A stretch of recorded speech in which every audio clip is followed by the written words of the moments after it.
Después de 23 años se confirma lo que hasta ahora había sido casi una leyenda urbana, que sí se torturó gente en el CIE, en el Servicio de Inteligencia del Ejército, hasta morir en calabozos clandestinos y luego se incineraban sus cuerpos en el sótano del Pentagonito. ¿Cómo se descubrió esto? A partir de la aparición en los hornos de un hueso de dedo, una cosita así de la falange del dedo, del tamaño así de 2 centímetros, y que ha terminado hoy en una histórica sentencia a los generales responsables. Luis Vargas obtuvo videos exclusivos que nos muestran estos hornos del terror.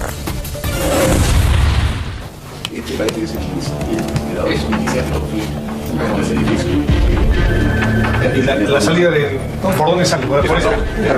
Sale por estos ladrillos en el que está revistiendo.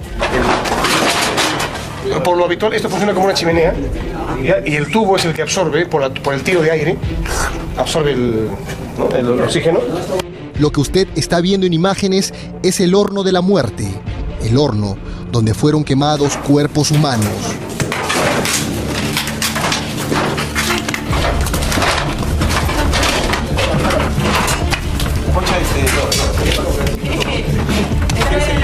La linterna alumbra, es lo más cercano al infierno.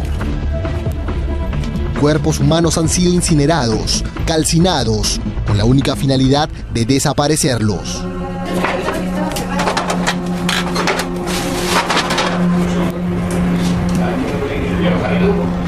Son las instalaciones del cuartel general del Ejército en San Borja, conocido como el Pentagonito.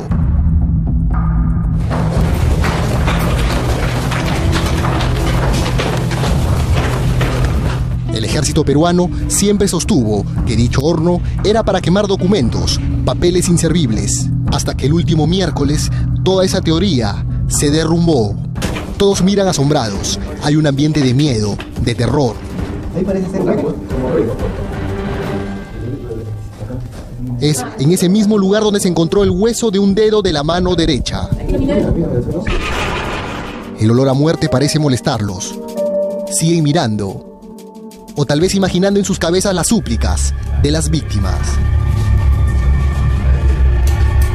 En esos lugares fueron objeto de tortura, de interrogatorios y finalmente eliminados y, como señala la sentencia, sometidos a una incineración en el horno que se instaló en el Servicio de Inteligencia del Ejército.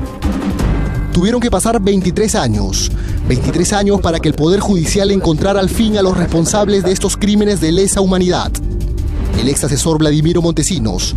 La pena imponerse a esta persona por el delito de desaparición forzada es de 22 años.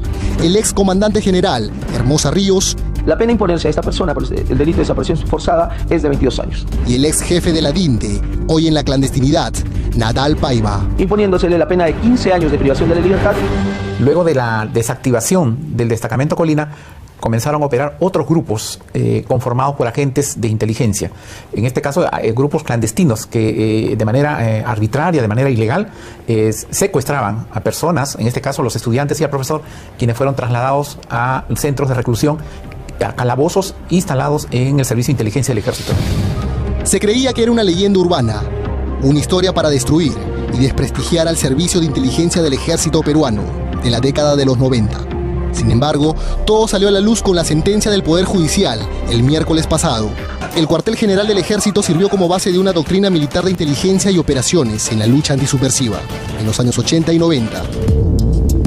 Pero fue también el último destino de los alumnos Rocas Casas y Ansualdo Castro y el profesor Najarro Rúa, secuestrados en 1993.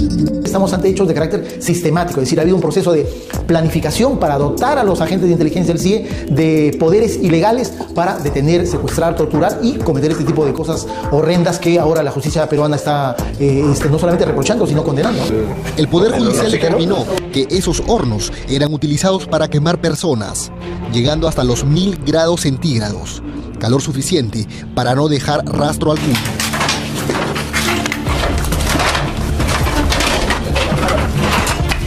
Se ha encontrado un horno en el interior del sótano lacrado del CIE 2, ubicado en el ambiente adyacente a los calabozos del CIE 2 y en el que se ha recogido parte de la diáfisis de la falange humana del cuarto dedo de la mano derecha en su cara palmar, que según el informe pericial de medicina forense habría soportado una temperatura de hasta 800 grados centígrados. 800 grados centígrados son los que generó el horno de la muerte para desaparecer personas. Siendo este un horno clandestino, dejó un pequeño rastro, el hueso de un dedo, que abriría una historia de terror. Este es el video de la Comisión Tausen, que recorre el camino por donde pasaban los detenidos. Para la mayoría de ellos era su último recorrido. No es una película de terror. Lo que usted está viendo es el ingreso a la puerta del infierno, al horno del cuartel general del Ejército.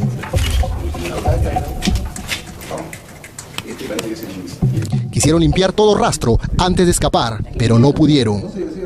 Un cuerpo humano entraba entero o partido en dos en dicho horno. Por lo tanto, no puede sostenerse que dicho horno haya sido usado para quemar papeles, pues escapa a toda posibilidad que un horno de dicha magnitud y potencia, el que según dictamen pericial de inspección de ingeniería forense alcanzaría los 1000 grados centígrados y que contaba con una chimenea que tenía 16 metros y medio de altura, podía ser usado para quemar. Los familiares de los desaparecidos recibieron una sentencia que han esperado por años. Una pelea por saber qué pasó realmente. No pensábamos que había algo más terrible que nos estaba esperando. Y así ha pasado el tiempo, han sido años de experiencias muy feas, pero que no hemos pasado solo nosotros. Muchos peruanos como nosotros, muchas familias como nosotros.